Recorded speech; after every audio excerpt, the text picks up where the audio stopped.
Today's guest is Sylvia Koczerzuk. And believe it or not, when I asked her how to pronounce it, I got it right the first time. So, yeah, that was amazing.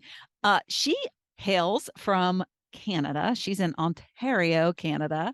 And she is a dog trainer. She has a dog training business. And we talk about how she got started with that, how she moved her business from in person to Zoom, basically. She does trainings now. COVID was a great gift for that. So she's now able to work with people all over the world, which is amazing. And yeah, so it's a really interesting conversation. She even shares a great tip. And I loved her tip. So if you are a pet owner, and it can apply to any pet, then this is a great tip for you. So without any further ado, let's get right to the episode. To another episode of Not Your Average Lives. And today I have with me Sylvia Koczerzuk. And she is a certified dog trainer and certified behavior consultant, helping dog owners. And she's been doing it for quite some time, 30 years. So if you do the math, and she was an adult when she started, you can figure out she's like later in life and she's doing things that she loves, which is amazing. So welcome to the program, Sylvia. Thank you for having me. Yes. And I have my dog by my side. He's listening, Yay. although he's not participating. So, yeah. And My it's, dogs are hanging around somewhere. yeah. Yeah. And it's so funny how we met. Yeah. She just joined the business entrepreneur, community that I am in. So, yeah. And so she's just getting started in really a lot of the parts of the business that sometimes are difficult. We can love a business, but like making it run and the marketing, we were just talking before I hit record about the marketing aspect of it. And that's sometimes very head scratching and it's hard to master. And it's not necessarily what we love most. So it's like the heavy lifting we have to do, but we have to do it to reach the right people, right? Yes, yes. I have Yeah. I have a acquaintance that I know. She does social media marketing, and when I first met up with her, I kept saying to her, "I miss the yellow pages." Yeah. Some people don't even know what the yellow pages are, but I know. yeah. Yeah. But it's funny because I never thought about this till just now. But like when I do videos online, it's just me. I don't have to worry about it. Like, and you have to like have some companion that is like you're having to do, but show usually whatever you do. So let's talk about that. So how did you get into this business? Because you probably didn't I start there, right? No, I didn't start there. My background in college was business admin, and I had this. Actually, it's really interesting. My husband pushed me to apply for office manager at a veterinary hospital. My husband, his career allowed us to move around a lot, so I was always a job seeker very often. And yeah, I was, a dog owner. I was pretty geeky in regards to learning as much as I possibly could. And I started a job at the veterinary hospital, and my boss was very open in regards to advocating for continuing education. And that was training and behavior, because he said, I do medicine and you can do the training and behavior. So That's that's how it awesome. got started. Yeah. Yeah. Yeah. Yeah. So tell me, when did it first show up that you were like keen? I love that. She said you called yourself a dog keener Yeah. before when I was asking you questions. And uh, I was like, what's that? And it's like, you're somebody who's keen on dogs. And I was like, oh, that's me. Yeah. So Well, it's like our first dog that we got, going back over 30 years.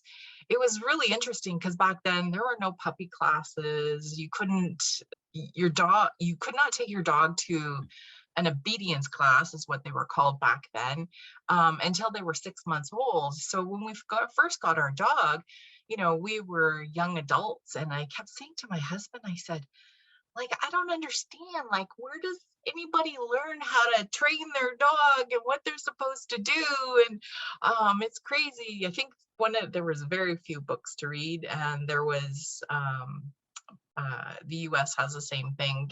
In Canada, we have the CKC, so they had a monthly and yearly magazine. So the yearly magazine was filled with information.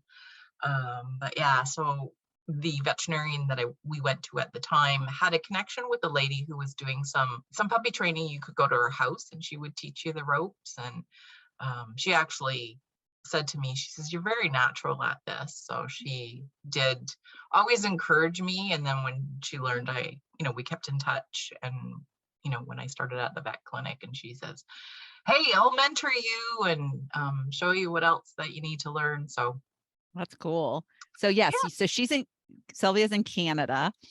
Yeah. So one thing that when you were describing that came up for me is that you said that you are a natural at it.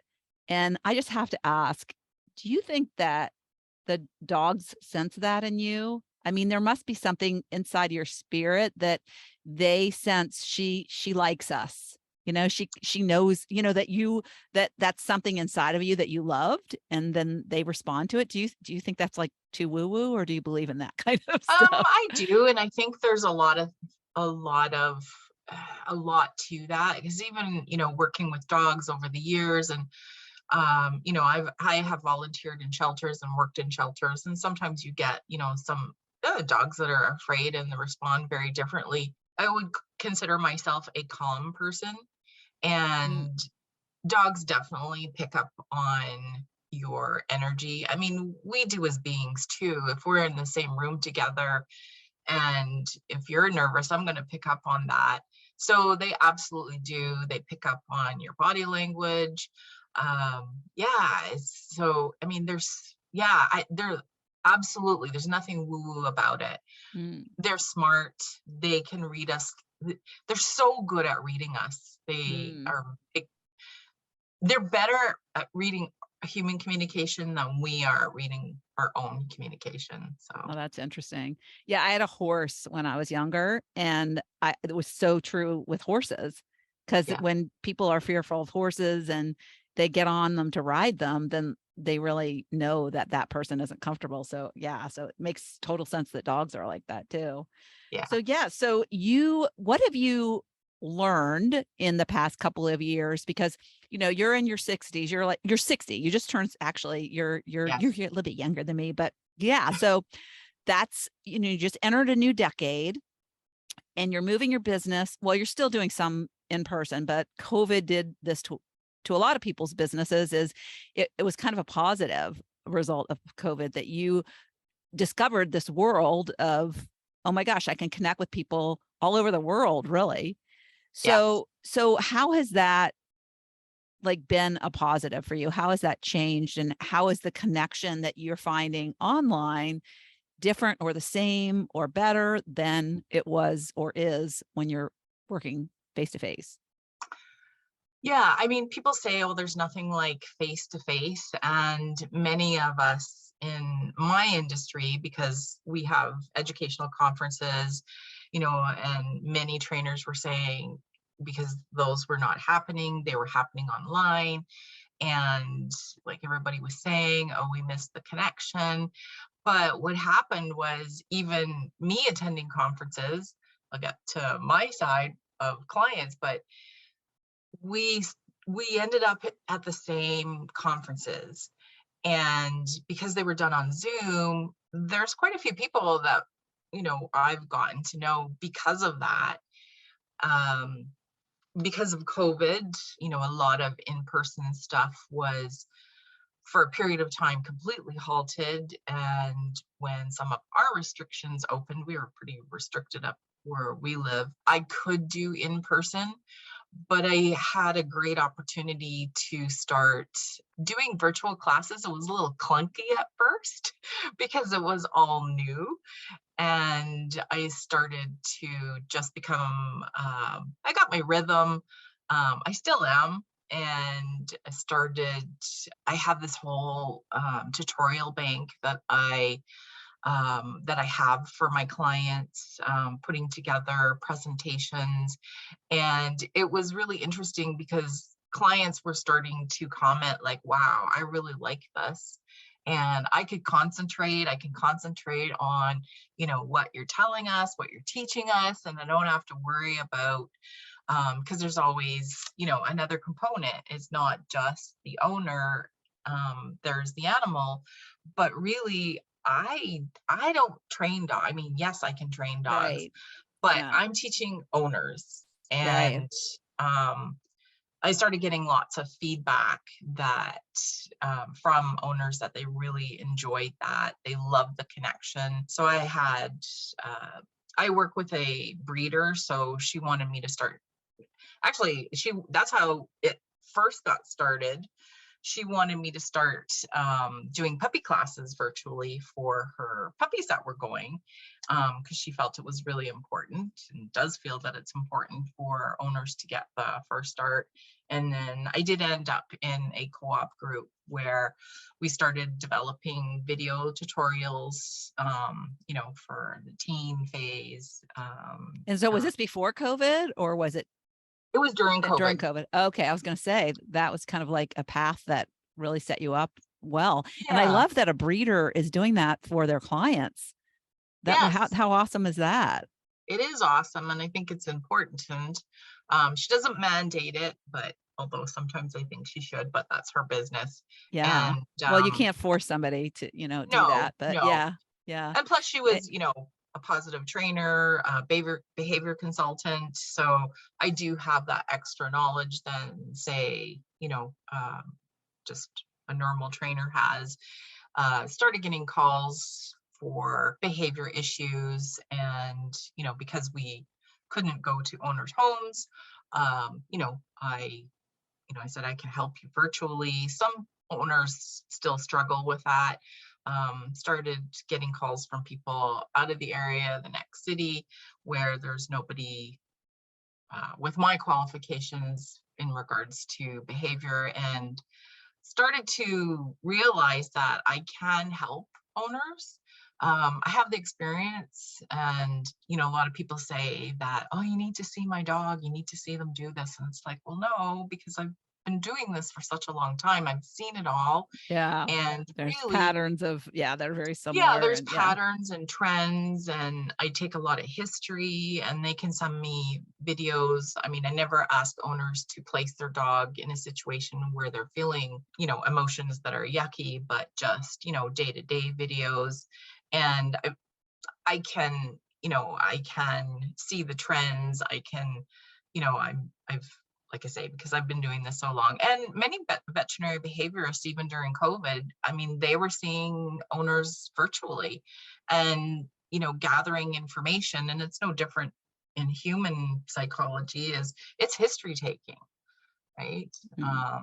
So that Yeah, I was, love the whole concept, which I never thought of, is when you're online and you're talking to somebody, you're, like you said, you're not teaching the dog really. You're teaching the owner yeah, how to be a better parent.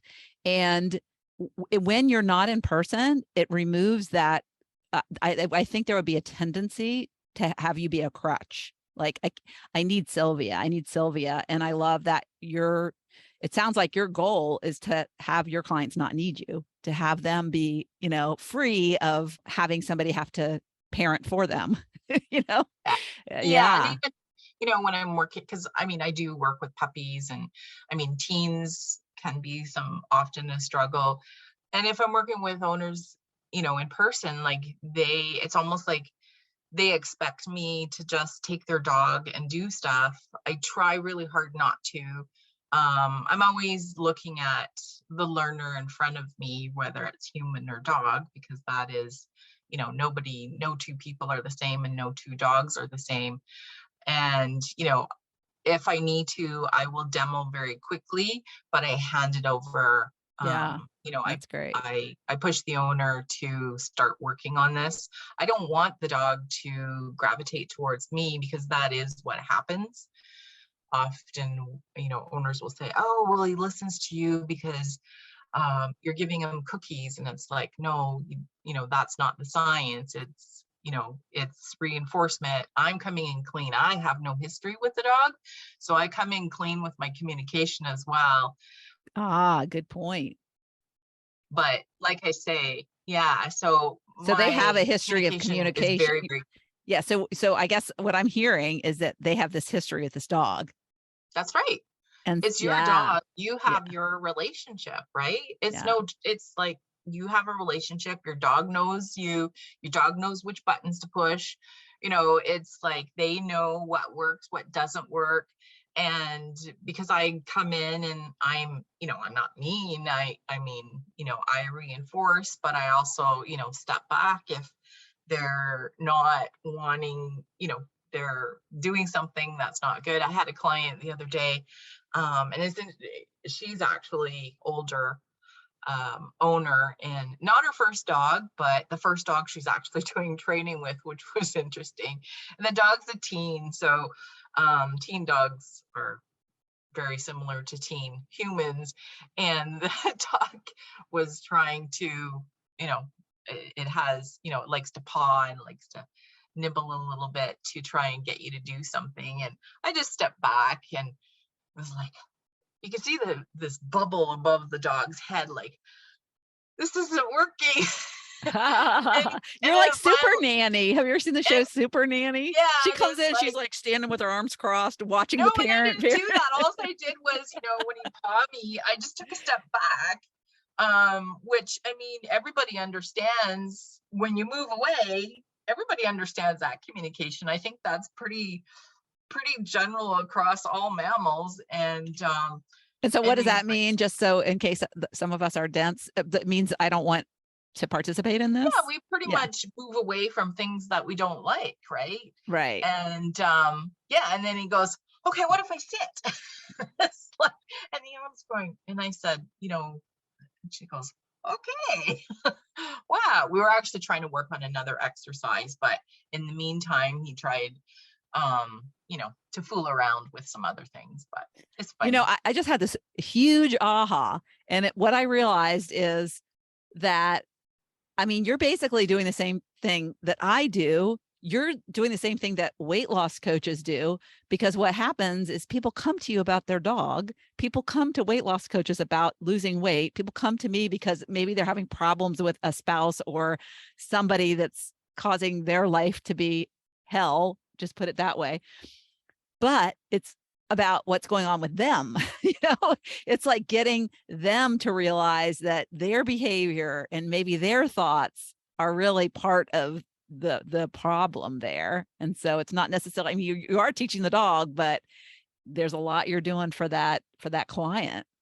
Yeah, because I am teaching the client, and I'm teaching them more about, communication. And, when their dogs are, like I say, it depends on the dog. This was a teen dog. So just, trying to make sense of things. I use a lot of analogies. I apply the science of behaviorism. And obviously, I mean, animals are cognitive creatures as well. So, a lot of common sense, but I try to use a lot of analogies when I'm teaching my owners so that they actually understand it. Some trainers like to use, all the sciencey words, and, you know, there's a time and place for that. You can join my membership if you want to learn the more geeky words, but yeah, so when I'm working with owners, I just try and use analogies, referring to humans. So Yeah, that that's they great. understand. Have you Yeah. ever had a client where you're just like, oh my gosh, this dog shouldn't be here? Yes. I mean, Yeah. that's a tough thing. And Yeah. how do you handle that? Often, I mean, I see it a lot when owners have a adopted a new dog, and you can just see it's not a right fit. I don't, I don't say anything right away, um, because it's not fair until I've, spent a little bit more time with them to see. Some owners are very, very committed and want to make it work and can make it work, but once I've worked with them, 1, 2 session, and I'm starting to see where, this possibly is just not the environment, because environmental control is a big part of learning for all of us, right? So if I am an alcoholic, I'm not going to go sit in a bar. Yeah. But Good um, point. That's a good analogy. yeah, Yeah. but Yeah. yeah.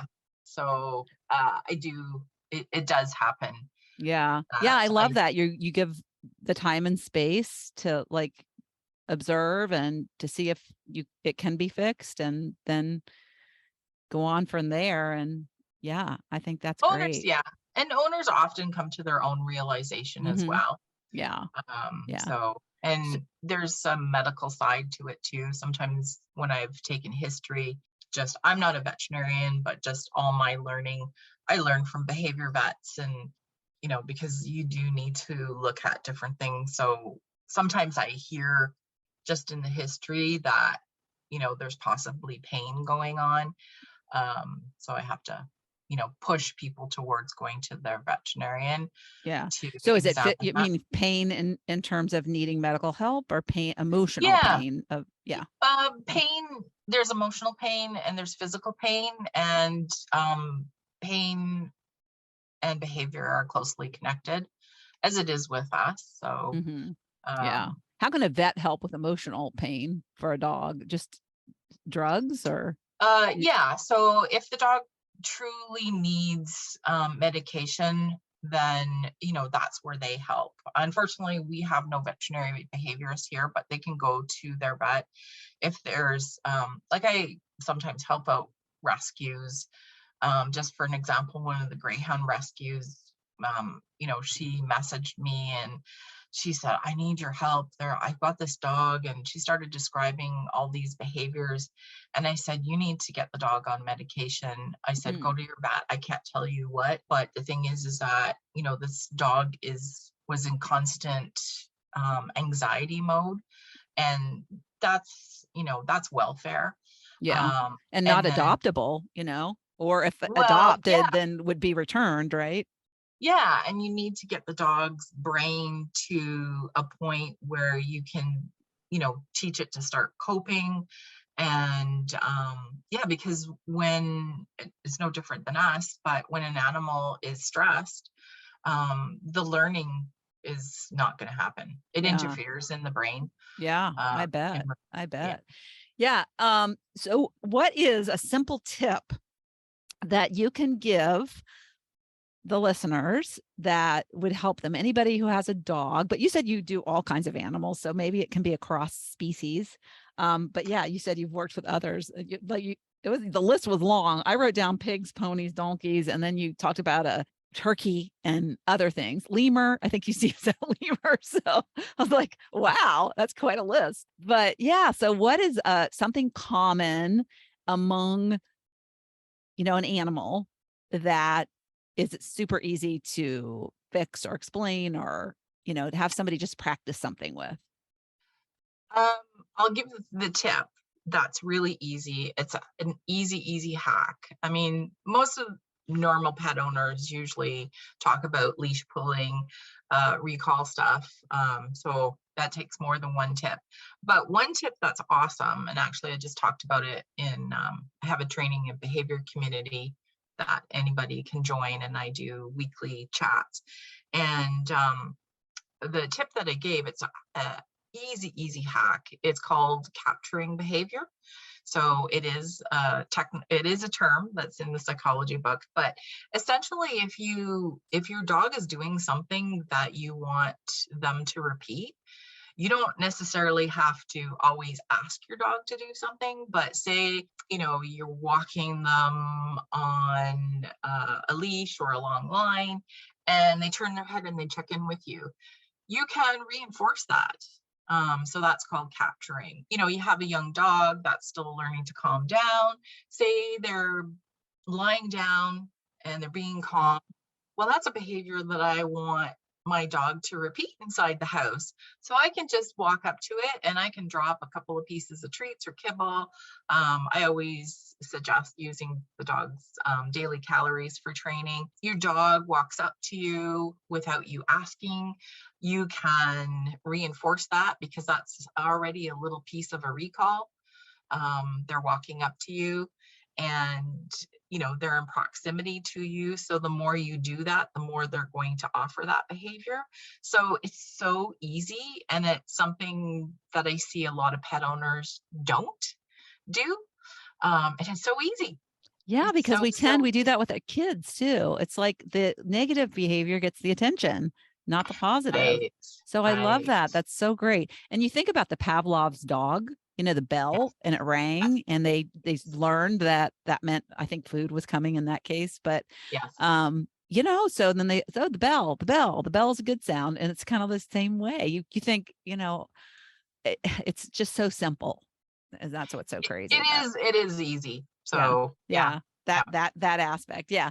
So I have a couple questions. One, how did you get the name Walkabout Canine? Because that's your website, right? Walkabout Canine. And it made me think of Consulting. Australia. So that's why I was Yeah. curious. So when I left the first vet clinic that I worked at because of my dog, my husband got transferred, and was sort of like, okay, I'm getting tired of always having to look for a job. And I wanted to look at something that at a business, and I wanted to do something that I enjoyed to do. So what I started doing is I provided dog walking for midday Oh, letouts for people that were at work.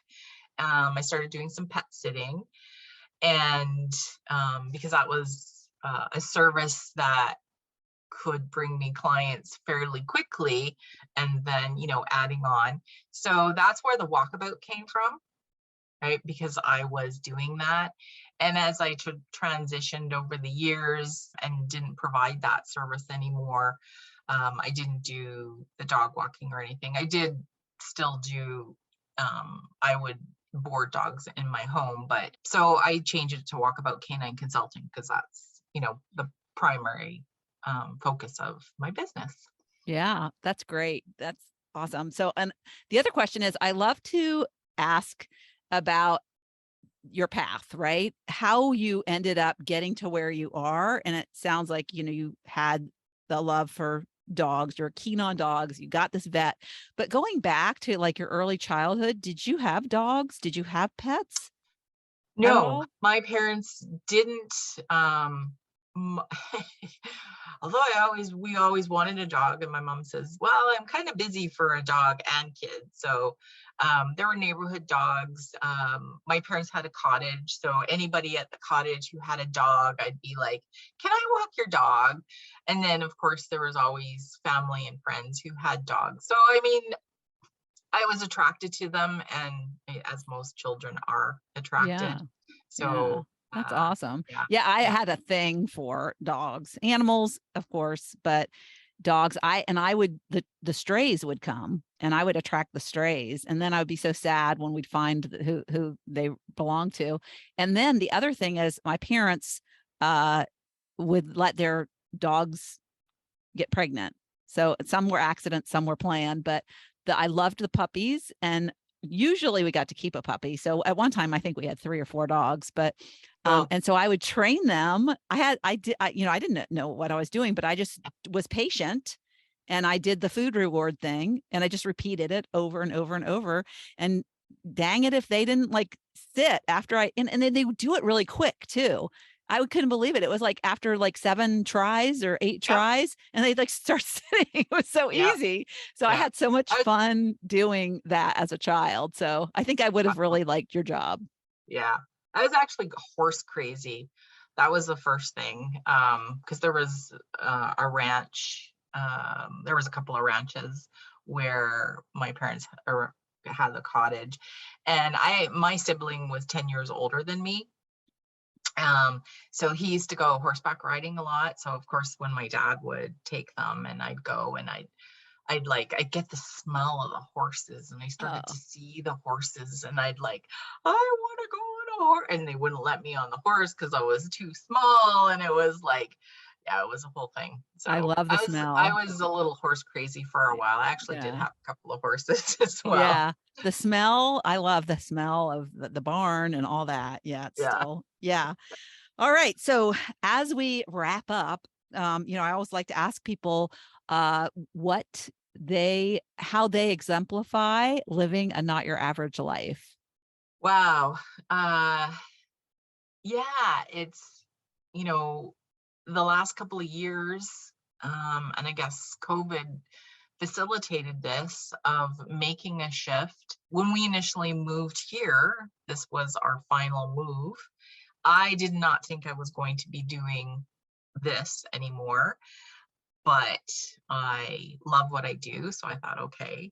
And taking that step to go virtually and digitally, I had to take a big, just a big deep breath at first. And I'm thinking, and once I started, I think about my age? I was like, yeah, I kind of thought about my age, but it's like, it's just a number. I don't feel that. I feel this is a really good time and opportunity to switch digitally, because I do have digital products that owners can look at on their own virtually. And I'm expanding my education so that I could provide another service virtually. I think that you shouldn't be limited to your number. My husband retired from his primary career, and he's on his second career, and he's enjoying Mm, it. yeah. And there's a little bit more freedom to it as well. And I think at this age, having that freedom, and that's, another aspect of, the business digitally and virtually. We like to go away south in the winter. We don't go for long periods at a time, but I can still help my clients when I'm away. I'm not sure if that answered the question though, Well, but what I'm extrapolating is that what you see a not your average life as is not allowing your age. You're it's definitely not your average 60-year-old, running an online business. And I love what you said earlier about, yeah, it was clunky at first. And the fact that you took action and you didn't care, messy action. You do, so many of us get stuck in this perfectionist mode and we think it has to be all this before we even uh, start or begin, but you're clearly more focused on who you're helping than, yeah, it was what, messy, yeah, and yeah, it's getting cleaner as I become more experienced at, yeah, offering the virtual. yeah. And you're not But afraid to learn new things. Like you're no, constantly learning. Yeah. yeah, I find it a little bit hard. Sometimes I go, "Oh my god." It's like But you still do it. Like yeah, most people will be like, okay, forget it. But all yeah, so this, that's yeah, great. Yeah, all that's the new great. tech, all the new technology. So not afraid to try and, well, not afraid to just go and learn it Yeah. and do it. Yeah. Yeah. I find Google and YouTube are my best friends. And like I tell you, I Google like words all the time. Like, what's the definition? What's the synonym? What's the antonym? And like any question I have, I messaged yesterday. I was trying to figure something out, and I was like, I was in a software program, and instead of going to the help inside the software program, I was like, I just Googled the question. I was like, oh, good, find the answer. It's so easy. Cool. Yeah, but yeah. So, and the last thing I want to mention, because I saw this and it was so cute, and I want to mention it, is the Budweiser ad. So Oh, did you see it? yes, yes, I love That those was ads. I love those ads. So apparently Sylvia trained these dogs for was it 2021 Budweiser ad for the Super Bowl? Is that what it was? Or Yeah, yeah. well, so my breeder friend was contacted, and they because in the TV land, movie land, they're called animal wranglers. And she was contacted by an animal wrangler. They needed lab puppies. It was for a Budweiser commercial. She was led to believe it was for the Super Bowl commercial. We were a little disappointed in the end that it wasn't. It was initially for the Canadian Oh, NHL season opener, October 2021.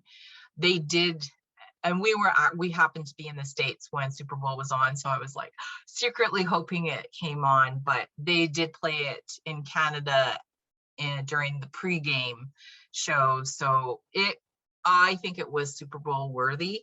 Well, you can't tell they're Canadian, really. There's no it's great. Yeah. So if you like those Budweiser commercials with animals, it's a cute, and it's on your website, right? So if you Yes, just go to your website, Walkabout, yeah. Walkabout Canine Consulting, consulting.org. Org. Yeah. So go to that and see that cute ad. So yeah. All right. Thank you so much for this wonderful conversation and your tip. I think this is a very valuable tip. So, and just like all of you out there who have your pets, just reinforce that positive behavior. Exactly. Right on. Thanks, Lori. All right. It was great talking. Bye. Thank you so much for tuning into the Not Your Average Lives podcast. If you haven't yet, make sure to subscribe on iTunes if you have an Apple device. You can find free resources and learn what else I have going on at the moment that might interest you on my website at notyouraveragegrandma.com. You can also find me on Instagram or Facebook at Not Your Average Grandma. If you liked this episode, it would make my heart so happy if you could leave me a 5-star rating. You can also add a review to let me know what you like about this podcast, which will help spread the word about it to others who need a little midlife inspiration. As always, be you, listen to your inner voice, and focus on reigniting that lost spark so you can start living your own, not your average life.